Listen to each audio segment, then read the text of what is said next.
ये हमारा आज का क्वेश्चन है जिसमें हमसे कहा जा रहा है कि हमारे पास दो पॉजिटिव चार्जेस हैं जिनका मैग्नीट्यूड बिल्कुल सेम है और वो एक थर्ड चार्ज जिसका मैग्नीट्यूड हमें गिवन है उसके साथ इंटरैक्ट करते हैं। अब हमें ये बताना है कि इस इंटरैक्शन से जो इलेक्ट्रिक फोर्स प्रोड्यूस होगी इस चार्ज Q के ऊपर वो कितनी होगी।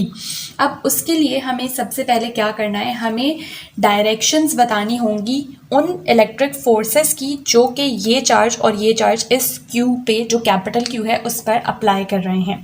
अपनी आसानी के लिए मैं इस चार्ज को 1 कह रही हूँ, इस चार्ज को 2 कह रही हूँ और इस वाले चार्ज को मैं 3 कह रही हूँ।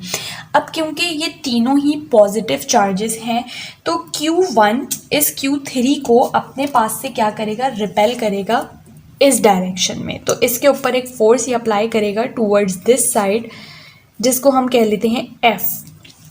सिमिलरली जो Q2 है वो भी पॉजिटिव है और Q3 भी पॉजिटिव है, तो Q2 Q3 को रिपेल करेगा इस डायरेक्शन में जो इसके ऊपर एक फोर्स अप्लाई करेगा जिसको हम दोबारा F कह लेते हैं। हम इन दोनों ही फोर्सेस को F क्यों कह रहे हैं, उसका रीज़न ये है कि चार्ज 1 और चार्ज 2 दोनों ही का मैग्नीट्यूड सेम है।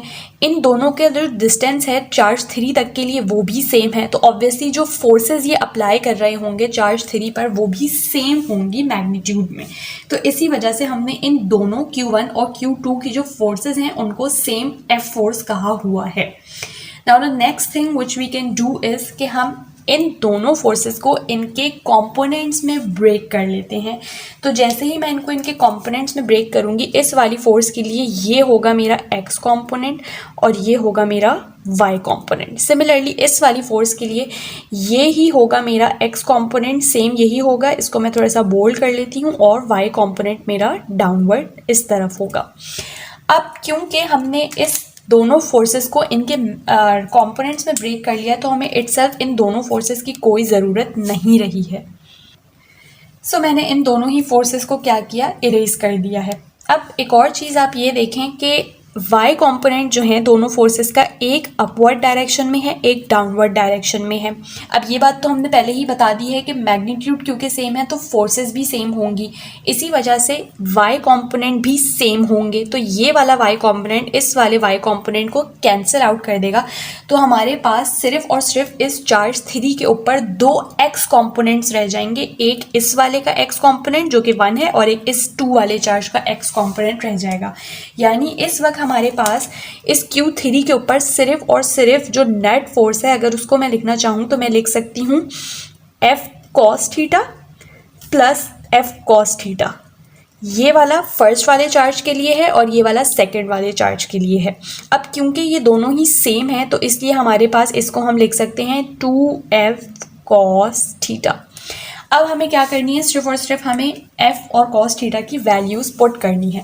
अब इस F के लिए हमें क्या देखना है कि देखें, क्योंकि ये जो फोर्स है ये इलेक्ट्रिक फोर्स है इन दो चार्ज पार्टिकल्स के दरमियान, तो हमने इलेक्ट्रिकल फोर्स का जो फॉर्मूला पढ़ा है अकॉर्डिंग टू कूलम्स लॉ वो हमने पढ़ा है K magnitude of Q1 magnitude of Q2 divided by R square.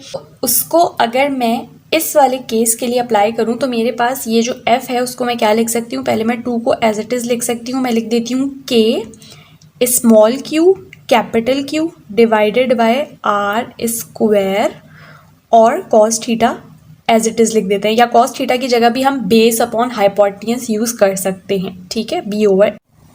अब यहाँ पर मेरे पास तमाम की तमाम वैल्यूज़ क्या हैं, नोन है, मुझे सिर्फ इनको पुट करना है। तो हम पुट कर लेते हैं 2 एज इट इज़। K मुझे पता है क्या होता है, कांस्टेंट 8.99 एक्सपोनेंट 9। Q स्मॉल जो है वो मेरे पास है 2 एक्सपोनेंट -6। कैपिटल Q जो है वो मेरे पास है 4 एक्सपोनेंट 6 डिवाइडेड बाय जो डिस्टेंस है वो मेरे पास है 0.5 और मुझे उसका स्क्वायर करना है। और बेस मेरे पास क्या है, अब देखें ये जो एंगल थीटा है वही सेम एंगल यहाँ पर भी होगा, ठीक है। तो उसके अकॉर्डिंग हम यहाँ पे बेस अपॉन हाइपोटेन्यूज ले सकते हैं। अब हमें पता है कि हमारी बेस जो है वो कितनी है 0.4 और हाइपोटेन्यूज कितना है 0.5। तो हम यहाँ पर क्या कर लेते हैं, बेस अपॉन हाइपोटेन्यूज की वैल्यू पुट कर देते हैं। तो ये हो जाएगा 0.4 डिवाइडेड बाय 0.5, ठीक। तो अब जब आप इस पूरी इक्वेशन को अपने कैलकुलेटर में पुट करेंगे तो आपके पास जो आंसर आएगा वो आएगा 0.46 और क्योंकि ये फोर्स है तो इसका यूनिट क्या होगा, न्यूटन होगा। सो ये हमारा आज का क्वेश्चन है। आई होप आप लोग को क्वेश्चन समझ में आ गया होगा। कोई क्यूरी है तो मुझसे कमेंट सेक्शन में पूछ सकते हैं। चैनल को ज़रूर सब्सक्राइब करें, वीडियो अपने फ्रेंड्स के साथ भी शेयर करें।